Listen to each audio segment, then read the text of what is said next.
Hello, welcome to all. आप सभी लोगों का स्वागत है एसएस गुरु एकेडमी पर। आई होप आप सभी लोग अच्छे होंगे, स्वस्थ होंगे।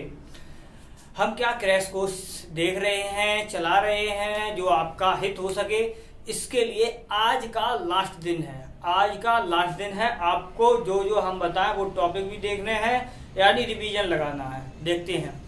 देखो, ये एक नंबर वाले क्वेश्चन है। क्या है?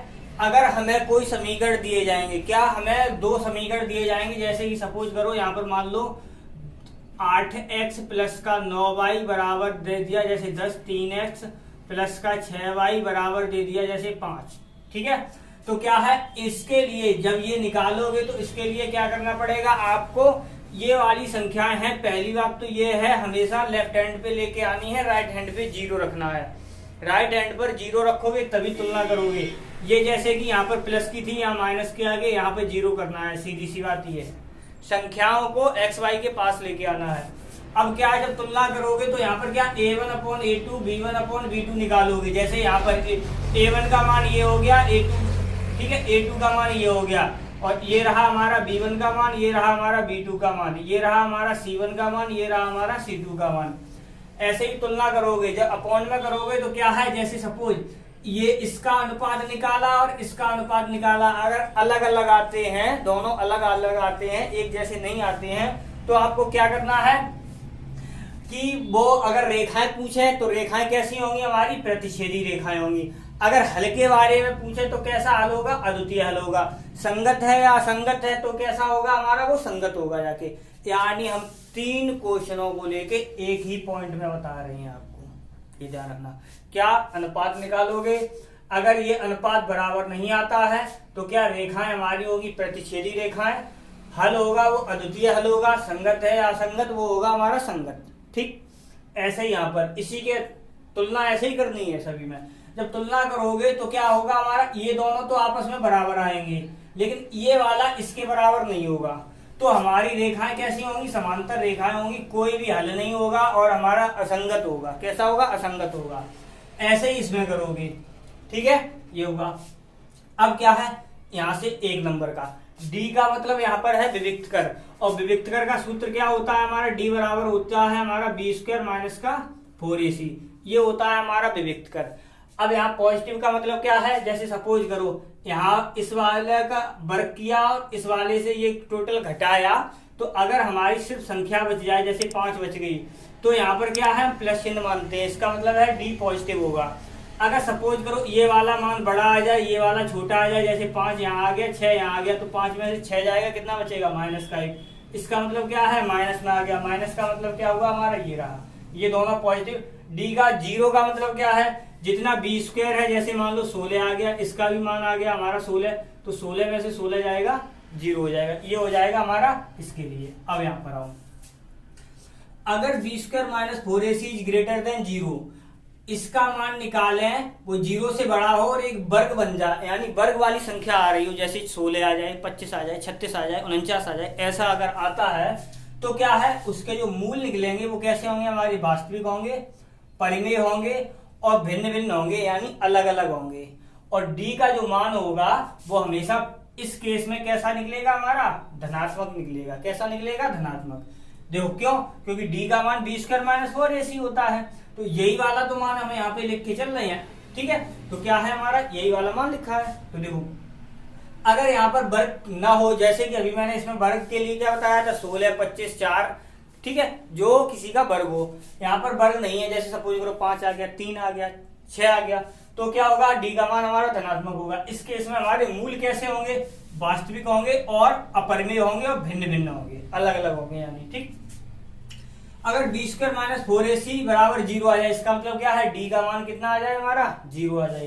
तो जो मूल होंगे वो कैसे होंगे, हमारे वास्तविक होंगे और कैसे होंगे, हमारे समान होंगे, समान होंगे। ठीक है, अब क्या है, b² minus 4ac is less than 0, यानी लेस देन 0 का मतलब क्या है, इसका मान 0 से छोटा है। इसका मान 0, यानी डी का मान है वो क्या होगा, 0 से छोटा आएगा। छोटे का मतलब क्या है हमारा, निगेटिव में आएगा।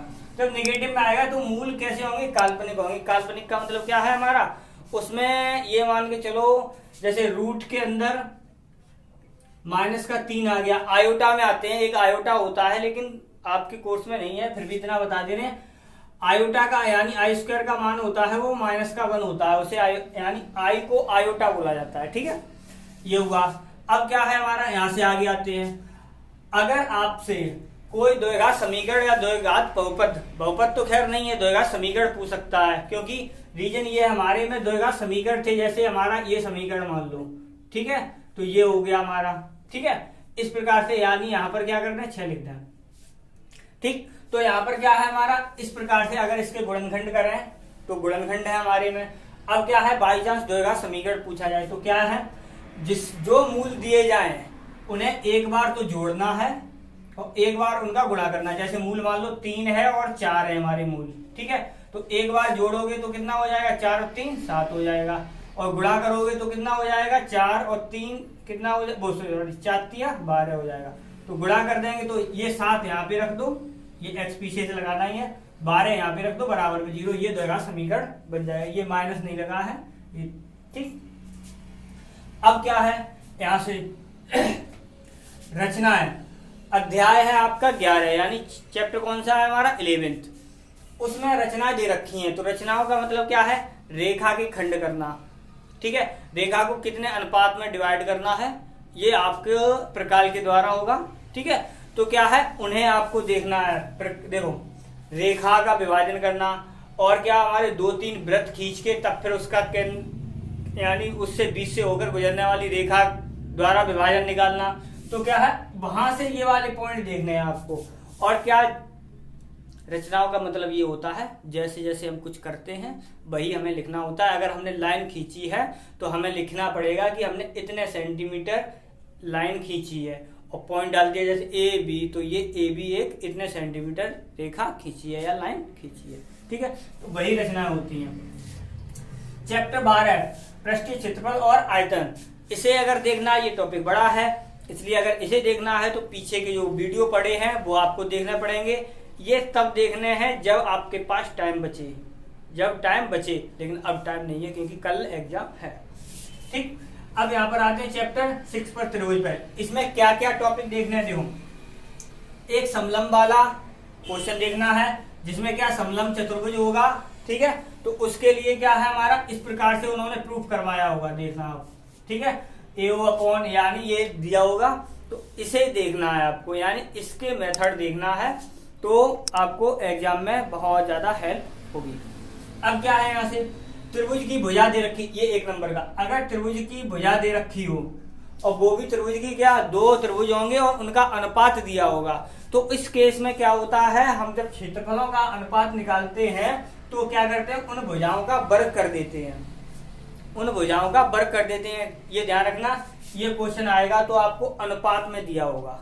ठीक है, अब क्या है, एक ये वाला इस प्रकार से क्वेश्चन आपको दिया होगा, आपका त्रिभुज का ही है, इस प्रकार से प्रूफ करवाया होगा। और इस ये याद रखना है, ये वाली भुजा इसके समांतर होगी, ये वाली भुजा इसके समांतर होगी, तभी ये निकल के आता है। ये देखो लिखा भी है इसमें। ठीक है, तो क्या है, इस टाइप का क्वेश्चन देखना और इस टाइप का क्वेश्चन जरूर देखना है। ठीक है, अब क्या है, यहाँ पर आते हैं नेक्स्ट। तो देखो यहाँ पर क्या है हमारा जो हमारे द्विघात समीकरण बनेगा इस प्रकार से हो सकता है। उसमें क्या है हमारा, हो सकता है संख्या वाला हिंदी में क्वेश्चन बना दें, हिंदी में क्वेश्चन बना दें, और आयु वाला क्वेश्चन हो सकता है हिंदी में लिख दें, जैसे लैंग्वेज तुम्हारी बुक में लिखी हुई है, लैंग्वेज से फिर क्या समीकरण बनाते हैं, बिल्कुल वैसे ही। ठीक, और क्या हमारा भिन्न वाला, इन 3 वजह से एक क्वेश्चन आपको मिल सकता है एग्जाम में। ये क्वेश्चन तो मिलेगा ही मिलेगा। अब यहाँ पर क्या है, ये ध्यान रखना है, ये हमारी क्या होती है, अपरिमेय संख्या, अपरिमेय संख्या होती है। ठीक है, ये प्रूफ करवाएंगे वो। तो एक क्वेश्चन इसमें से देखना है आपको, यानी लैंग्वेज पढ़नी है, देखना है। ठीक, जो हमारी क्या स्क्वायर रूट के अंदर संख्या होती हैं वो वाली।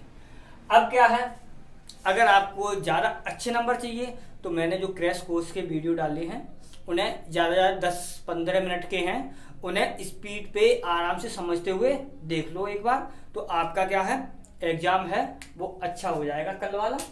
ठीक है, और ये जो मैंने बता दिया उसे आप टारगेट कर लें तो वो आपके लिए बहुत ही हेल्पफुल होगा।